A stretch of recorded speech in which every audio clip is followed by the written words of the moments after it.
Welcome to another campground tour with Matt. Today, I'll be touring you around the beautiful and tropical Oscar Scherer State Park in Osprey, Florida.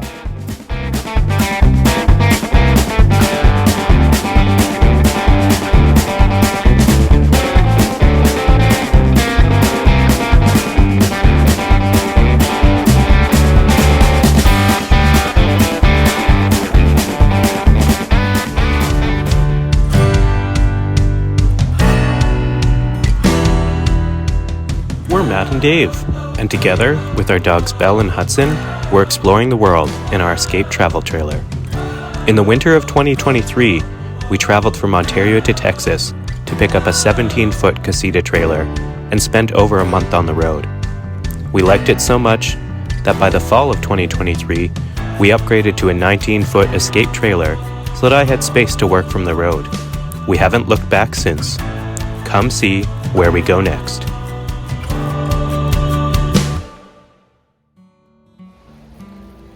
I'm starting today's tour on my paddleboard in a river that runs through the middle of the park. And I think you'll agree with me when you look around at all of this vegetation. It really does feel like you're in a jungle here. The park's website describes this campground as a hidden gem in the middle of a busy urban area. And I don't think that there's a better way to describe this. Although you're in this very jungle-like setting, and there's very little outside noise aside from that plane that you probably hear above me right now. The second that you leave the park, you're right in the middle of a very, very busy city area with all of the amenities that you can think of and lots of really beautiful beaches as well. We've spent lots of time paddleboarding while we're here, and we were lucky enough to have a lot that backed right out onto this river. So I've just kept the paddle boards blown up the entire stay, and every once in a while when I want to get a little bit of adventuring in, I'm able to just put the paddleboard in and go for a paddle like I'm doing right now. And here's a look at our campsite. We stayed at campsite 80 while we were here. We've already started packing up this morning, but it'll give you a bit of a sense for what our campsite looked like. This campground is also really great if you like hiking or walking. There's plenty of hiking trails throughout this park to try out.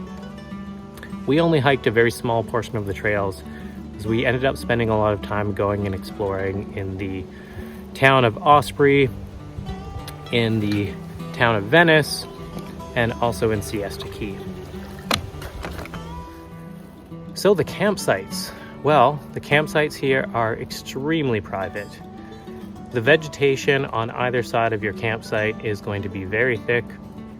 To my side, right over here, those are all campsites. You wouldn't be able to tell from the camera, all very private. Here is an example of a typical lot that you might expect at this campground. This one is a little bit wider than most of them.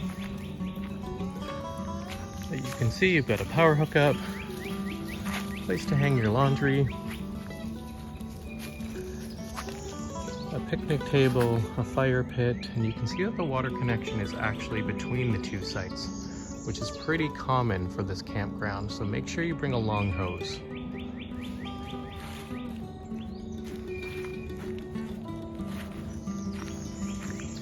And by the way, the lot I just showed you is lot 25. The campsites do only have water and power. They don't have sewer, so there's one dumping station in the park.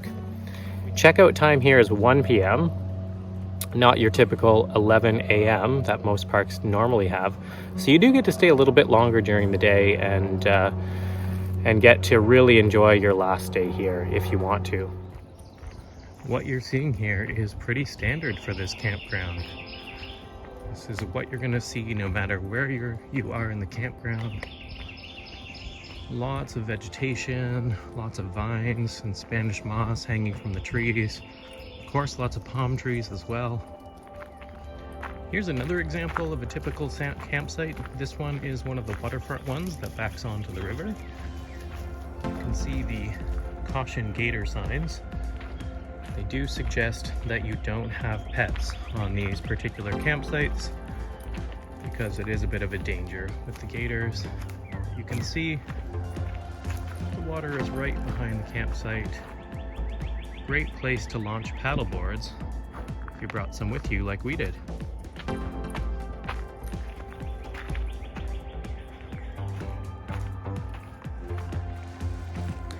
There are 4 bathhouses, actually I should say 5 bathhouses located throughout the park. However, one of them is under construction right now, so there are only 4 that you can use.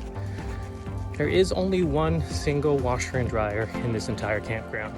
So if you're planning to come here and do laundry, you're gonna have to get up very early in order to get in line for those washing machines. So think about that when you're coming here. You can go to a local laundromat though. There's some 5 to 10 minutes away from the campground. This campground also has a nice little nature center, which we briefly checked out. Lots of nice little exhibits on the local vegetation and the local wildlife. A great place to bring your kids if you're at this campground. The campground also has a freshwater lake, and it's actually the only freshwater lake in the area that is swimmable.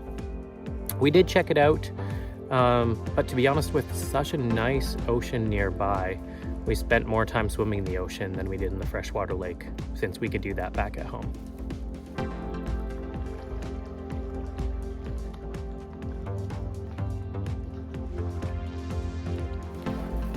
This park is full of wildlife. While we were here, we heard and saw a lot of different animals, a lot of different types of birds.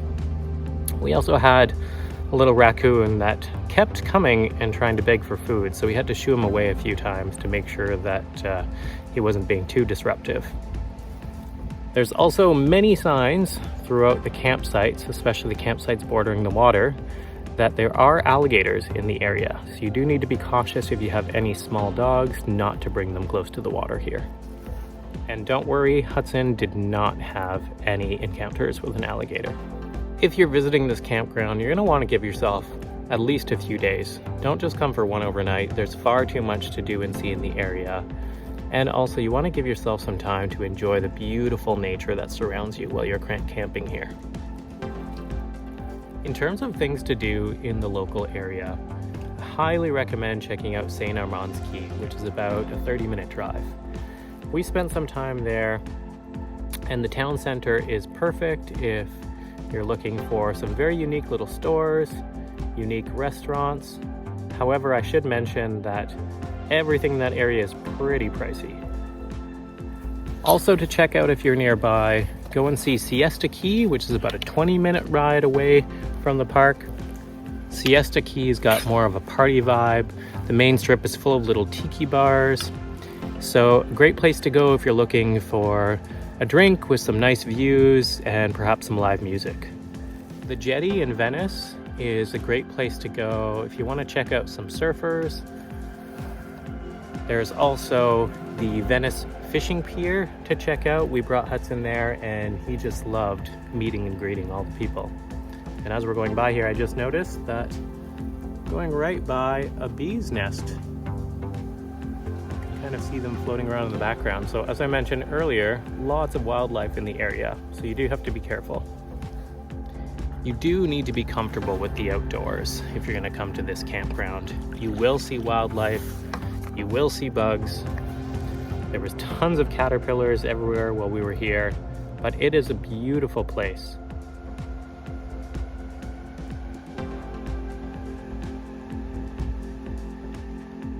This campground is absolutely a hidden gem and worth checking out if you can get a campsite.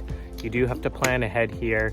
This is one of those very popular state parks, and you're going to have a hard time finding a campsite unless you plan and reserve far in advance.